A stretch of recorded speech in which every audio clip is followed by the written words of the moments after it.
इस अयोध्या पर्व के इस समारोह के मंच पर विराजमान पूज्य कमल नयन दास जी महाराज, इस सारे आयोजन के पीछे जिनकी सब प्रकार की कल्पनाएं रही, ऐसे आदरणीय राम बहादुर राय जी, जम्मू कश्मीर के उपराज्यपाल आदरणीय मनोज सिन्हा जी, राजस्थान की उप मुख्यमंत्री दिया कुमारी जी, अशोक वाजपेयी जी, लल्लू सिंह जी और सच्चिदानंद जोशी जी, इन सबको मैं नमन करता हूँ। इस सभागार में उपस्थित सज्जन वृंद, बहनों तथा भाइयों, मैं सोच रहा था कि ये अयोध्या पर्व यदि क्या है तो अच्छा मुझे एक मार्गदर्शन मिला। हम तो आजकल सहज रूप से अयोध्या के राम बताते हैं, लेकिन आज का पर्व ये संकेत दे रहा है कि अयोध्या के राम नहीं, राम की अयोध्या है। अयोध्या के राम।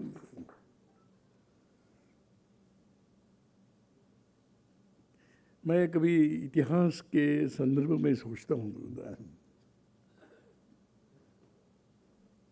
इस देश में एक परिवर्तन की प्रक्रिया प्रारंभ हुई छत्रपति शिवाजी महाराज के राज्यारोहण से। 3/4 हिस्सों पर मुगलों का साम्राज्य था, उसके सामने खड़े होकर एक हिंदू राजा बने। वह दिन छत्रपति शिवाजी महाराज के राज्यारोहण का है। स्वतंत्र वीर सावरकर जी ने 6 स्वर्णिम पृष्ठ लिखे थे। तो कई हजार वर्षों के इतिहास में उन्हें भारत के स्वर्णिम काल ध्यान में आए, तो विक्रमादित्य का, चंद्रगुप्त मौर्य का। परंतु बीच के कालखंड में वो पन्ने छूट गए और मेरा स्वयं का ऐसा मानना है कि 7वां स्वर्णिम पृष्ठ का श्री छत्रपति शिवाजी महाराज के राज्यारोहण से हुआ है और वो 7वां स्वर्ण पृष्ठ लिखना प्रारंभ हुआ। आज हम लिखते लिखते यहाँ तक पहुँचे हैं कि 400 वर्षों के गुलामी का प्रतीक हटाकर भगवान राम की बहुत अच्छी प्राण प्रतिष्ठा आज अयोध्या में हुई और इसके हम साक्षी बने, ये हम सबका भाग्य है। कभी कभी लगता है कि इस प्रसंग के, इस अवसर के हम साक्षी बने। इसका एक कारण हो सकता है कि भगवान राम की सेना में हम कभी पूर्व जन्म में रहे होंगे।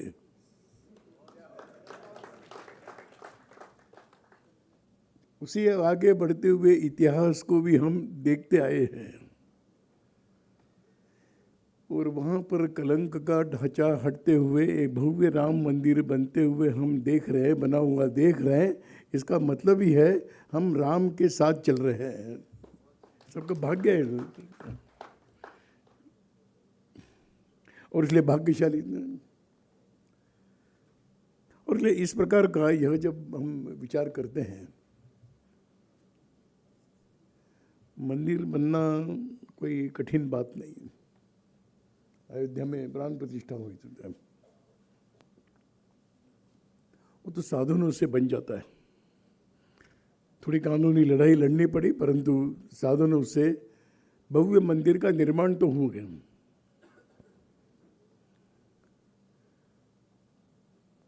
अब एक योगायोग है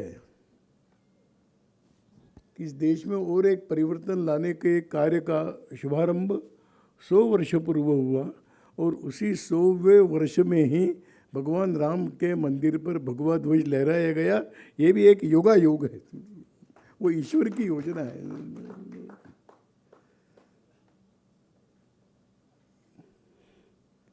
तो मैंने कहा मंदिर बन सकता है, थोड़ा संघर्ष होगा, थोड़ी मेहनत होगी, थोड़ी लड़ाइयाँ लड़ी होगी, परिणाम स्वरूप अयोध्या के इस राम जन्मभूमि पर राम लला विराजमान हो गए। प्रश्न तो अब शुरू हुआ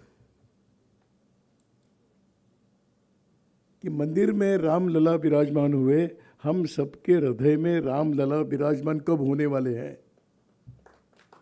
ये प्रश्न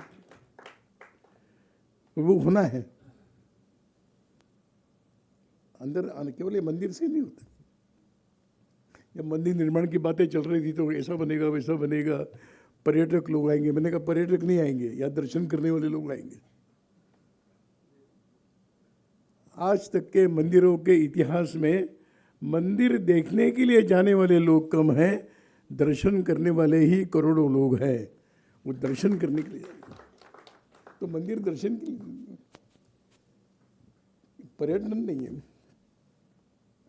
पर्यटन के लिए और बहुत स्थान हैं, कुल्लू मनाली है और शिमला है और कहीं पर भी जाइए, पर बद्रीनाथ और केदारनाथ जाने वाले भ्रमण करने के लिए नहीं जाते, कुछ पाने के लिए जाते हैं जो और कहीं पर भी नहीं मिलता है, वो वहाँ मिलता है।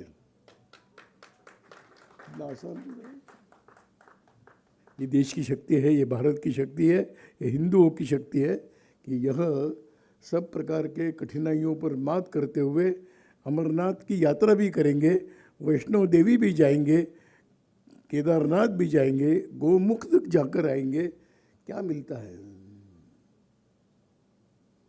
कुछ नहीं मिलता। वो जो मिलता है वो शब्दों में वर्णन करने लायक नहीं है, शब्दों में वर्णन करने लायक नहीं। और इसलिए यह अयोध्या का भगवान राम के मंदिर की पुनर्प्रतिष्ठा,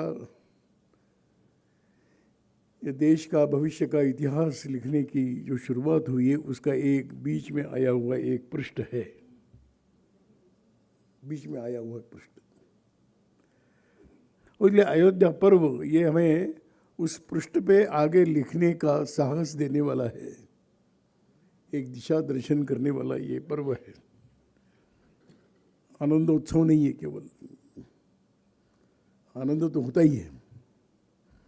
और इसलिए जब हम सोचते हैं कि ये भगवान राम का जब हम विचार करते हैं तो एक बहुआयामी चिंतन है, बहुआयामी।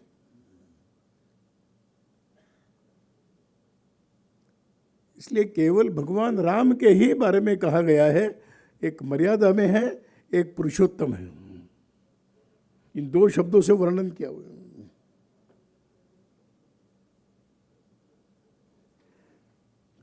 कभी कभी मन में आता है कि भगवान कृष्ण हैं, उनकी नीति है, भगवान राम है, उनका आदर्श है। जब नीति की आवश्यकता थी तो भगवान कृष्ण के अलावा और कोई नहीं था, और जब आदर्श जीवन प्रस्तुत करने थे तो भगवान राम ने आदर्श प्रस्तुत। इसलिए हम उस भगवान राम के अनुगामी हैं, इसलिए बहुआयामी। अयोध्या कोई केवल एक भौगोलिक इकाई मत मानिए। उत्तर प्रदेश में एक जिला है, एक शहर है, सरयू के किनारे पर बसा हुआ है, उसका एक लंबा इतिहास है, इतना ही नहीं है। तो जहाँ भगवान राम ने स्वयं जहाँ जन्म लिया, वो भूमि एक साधारण भूमि नहीं है, नक्शे पर दिखाने लायक एक बिंदु नहीं है। तो ये जो अयोध्या का वर्णन हम केवल भौगोलिक इकाई के रूप में नहीं करते, ये तो भगवान राम के पावन आगमन से इस भूमि का पवित्र सिद्ध हुआ है, ऐसी भूमि। और इसलिए अयोध्या का राम नहीं तो राम की अयोध्या, इस दृष्टि से सोचकर एक राम की अयोध्या, इसका मतलब है राम का देश। उस अयोध्या से देश बनने की प्रक्रिया प्रारंभ होगी। और किसी ने कहा, बड़े उचित शब्दों में कहा कि ये केवल मंदिर निर्माण नहीं है, तो ये राष्ट्र निर्माण की प्रक्रिया का शुभारंभ है। राष्ट्र निर्माण की। और इसलिए भगवान राम के संदर्भ में, अयोध्या के संदर्भ में विचार करते समय एक बहुआयामी चिंतन, ये स्मारिका अभी आई है, उसमें एक लेख है, हम तो पढ़ेंगे सब लोग।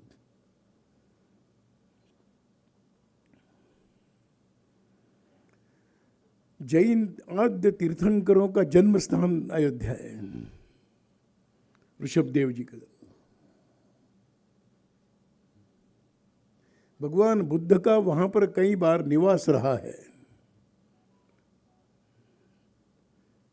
भगवान महावीर जी ने वहां पर चातुर्मास किए हैं। गुरु नानक देव जी वहां पर जाकर रुके हैं।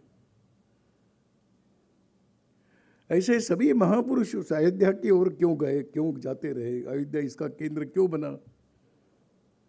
तो कहीं ना कहीं एक ईश्वरीय शक्ति का केंद्र है, ईश्वरीय शक्ति का। आज सब प्रकार के शासन प्रशासन के लोग उसको, रास्ते बन जाएंगे, हवाई अड्डा बन गया है, स्टेशन और अच्छा बन जाएगा, रास्ते अच्छे बन जाएंगे और धर्मशालाएं बनेगी। पर ये अगर कुछ भी नहीं होता तो भी अयोध्या का महत्व कम नहीं था। ये तो हम जैसे दुर्बल लोगों के लिए सुविधाएं बन रही है। और इसलिए इस प्रकार का कई शक्तियों के ऊर्जा का केंद्र यह अयोध्या। और इसलिए भगवान राम के कल्पनाओं का समाज और उस प्रकार का राष्ट्र यहाँ पर निर्माण हो, ये वर्तमान में जीने वाले राम भक्तों का संकल्प होना चाहिए था। वो हम सबका संकल्प। तो भगवान राम भक्त के जीवन में राम आएंगे कि नहीं आएंगे? तो उनके जीवन के आदर्शों का फिर वो गोस्वामी जी के द्वारा लिखे गए रामचरितमानस में होगा, वाल्मीकि रामायण से प्राप्त होगा।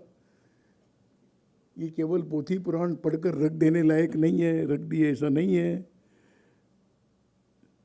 राम किंकर जी महाराज की यहाँ प्रदर्शनी लगी, हम देखेंगे तो उन्होंने किस प्रकार की सहज सरल भाषा में राम का जीवन समझाने का प्रयास किया। तो आचरण में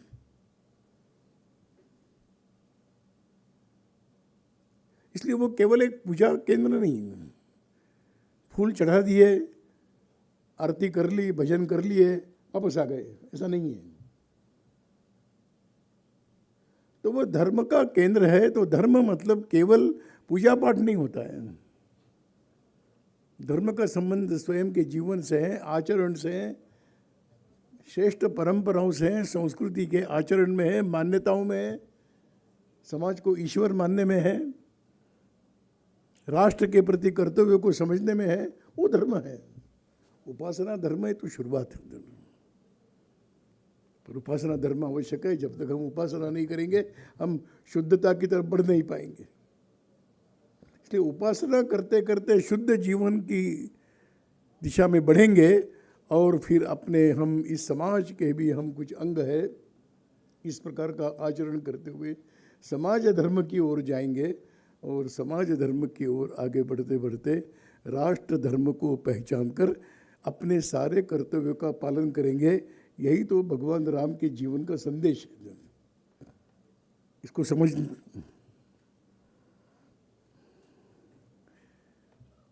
राजनीति, भगवान राजा थे तो राजनीति भी है, पर उनकी राजनीति व्यक्तिगत स्वार्थ की नहीं। मैं बना रहूं इसके लिए तो नहीं, बनने का मौका आया तो छोड़ के चले गए। पिताजी के एक आज्ञा पर वनवास में चले गए और कोई दुख नहीं है, खेद नहीं है, कोई पीड़ा नहीं है मन के अंदर। तो जब वनवास में जाने का संबंध अवसर आया तो बड़ी प्रसन्नता के साथ चले और सबको संभालते हुए बताया कि आप चिंता मत करो, मैं आने वाला वापस आऊँगा। आजकल के वापस आने का शब्द का अर्थ अलग होता है, परंतु भगवान राम के वापस आने का अर्थ अलग आए। तो भगवान ने, ईश्वरीय शक्तियों ने भी राम के लिए जो काम लिख के रखा था वो भगवान राम ने काम पूरा किया और फिर श्रीलंका से वापस लौटकर अयोध्या में आकर राज्य पर बैठे। पहले कर्तव्य का पालन पूरा किया है।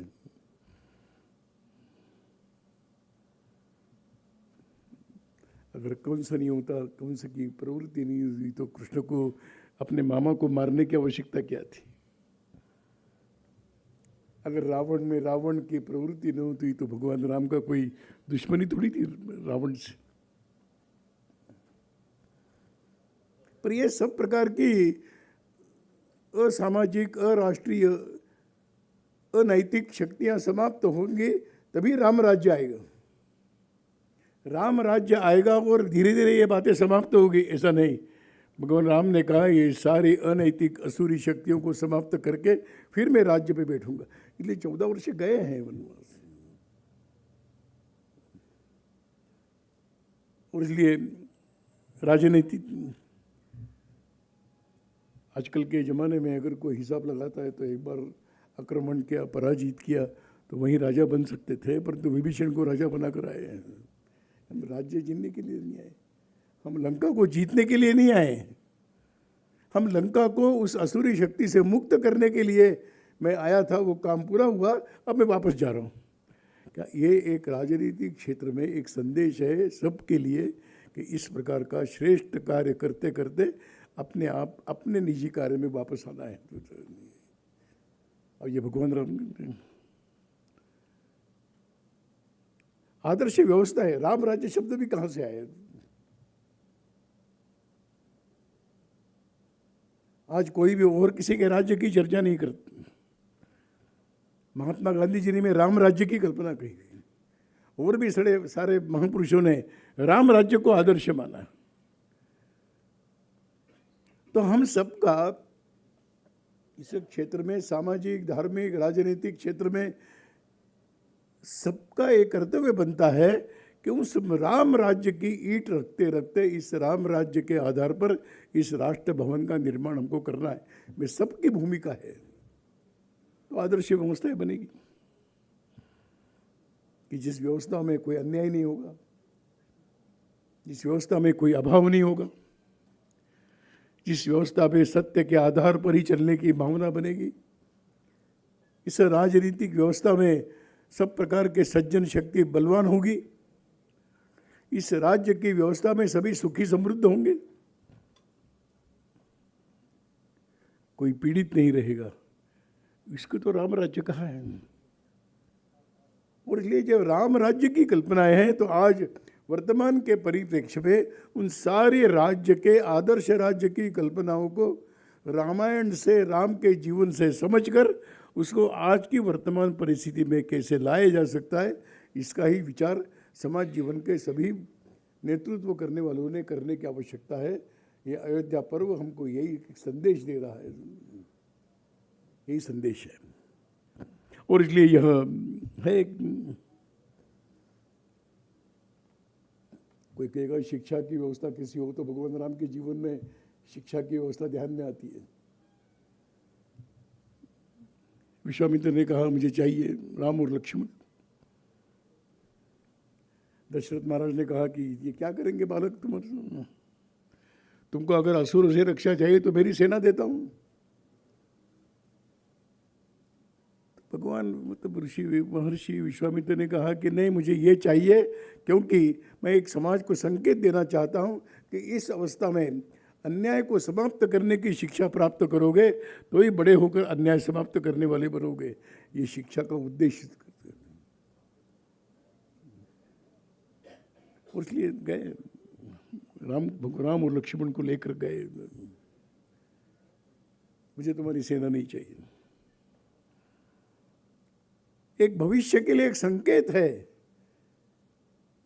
कि बाल्यकाल से ही कैसी दृष्टि विकसित करनी चाहिए, किस दिशा में व्यक्ति का विकास होना चाहिए कि जो विश्व के कल्याण की कामना करने वाला बनेगा, अपने अनुभव के आधार पर बनेगा, अध्ययन के आधार पर नहीं बनेगा, अनुभव के आधार पर बनेगा।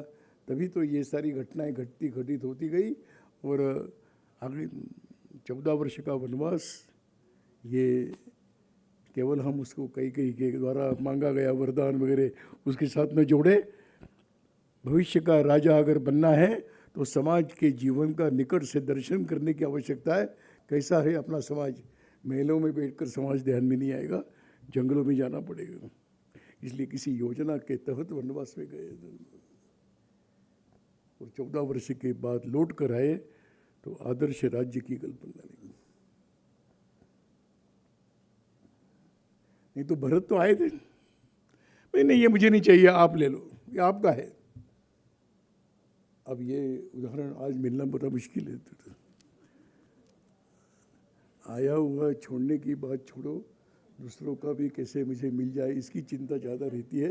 तो ऐसे लोगों के सामने भगवान राम का आदर्श तो है कि जिसका जो है वो है।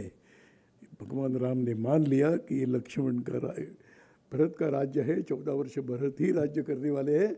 और भरत को कहा है कि बार बार जंगल में आकर मुझे प्रभावित करने की कोशिश मत करना, मैं आने वाला नहीं हूँ। नहीं, थोड़ी छूट मिल जाए तो अच्छा है। मैं तो ईमानदार हूँ, प्रामाणिक हूँ, पितृभक्त हूँ, मातृभक्त हूँ, प्रजा के प्रति मेरा स्नेह है, प्रजा मुझे चाहती है, पर 14 वर्ष का है तो थोड़ी कोई छूट मिल जाए। ये आदर्श जीवन के आदर्श क्या होते हैं? दुर्बलों की सहायता करना है, किसी पर अन्याय होता है तो उस अन्याय को रोकना है। इसलिए बाली सुग्रीव के युद्ध में खड़े हुए हैं, सुग्रीव के साथ। कभी कभी लगता है कि क्या भगवान राम सेना खड़ी करना चाहते तो कर नहीं सकते थे, परंतु उन्होंने वानर के रूप में एक सामान्य प्राणी को हाथ में लेकर उसके द्वारा ईश्वरीय कार्य करवाया है। ये एक सामान्य बात नहीं है, सामान्य बात नहीं। ये संकेत देता है भविष्य की पीढ़ी को, हम सबको, कि सामान्य से सामान्य व्यक्ति भी इस देश के लिए, समाज के लिए श्रेष्ठ कार्य करने का साधन बन सकता है। यही तो भगवान राम के जीवन का हमको संदेश है। नहीं बुद्धिमान चाहिए, क्षमतावान चाहिए, संपन्न चाहिए, कुछ आवश्यकता नहीं। साधन देने वाला श्रेष्ठ है तो साधन लेने वाला भी श्रेष्ठ बन सकता है। यही तो हनुमान और सबकी कथा है इसके बारे में। और कैसे कैसे बनाए भगवान हनुमान जी के जीवन में कुछ पढ़ने के लिए मिलता है। तो जब लंका पे गए, विभीषण से परिचय हुआ, तो हनुमान जी कहते हैं कि आप तो इतने अच्छे हैं, रावण के भाई तो लगते नहीं, आप चलिए राम के पास, मैं आपको राम के पास ले जाता हूँ, भगवान राम के पास। तो विभीषण कहते हैं मैं रावण का भाई हूँ, क्या मुझे राम स्वीकार करेंगे? तो हनुमान जी कहते हैं मेरे जैसे बंदर को स्वीकार किया तो तुम्हें क्यों नहीं करेंगे। ऐसा कहते हुए जोड़ दिया विभीषण जी को भी। ये जो कुशलता है, ये कुशलता का बीजारोपण करते हुए उस कुशलता को बढ़ाते बढ़ाते, इसलिए हनुमान जी के बारे में कहना पड़ा बुद्धिमताम वरिष्ठम, जितेंद्रियम बुद्धिमताम वरिष्ठम। ऐसे राम के द्वारा बनाए गए हनुमान। तो हम तो हनुमान बन सकते हैं सब लोग, पर हनुमान वही बनते हैं कि जो राम को समझ पाते हैं। अगर भगवान राम को अगर हम समझ पाए तो मैं समझता हूँ कि हम सब उस राम काज के करने के लिए श्रेष्ठ साधन बन सकते हैं। एक ही शर्त है, हम सबके मन में उसी प्रकार के राम की भक्ति चाहिए, राम की भक्ति चाहिए। अयोध्या का केंद्र बना, भविष्य की अयोध्या, इसका विचार करते समय मेरा केवल एक छोटा सा एक अभिप्राय है कि साधन सुविधाओं से युक्त तो होगा, लेकिन ये कई प्रकार के दिशा दर्शन का केंद्र बनेगा, श्रेष्ठ विचार विमर्श का केंद्र बनेगा, राष्ट्र की शक्ति के प्रदान करने वाला ऊर्जा का केंद्र बनेगा।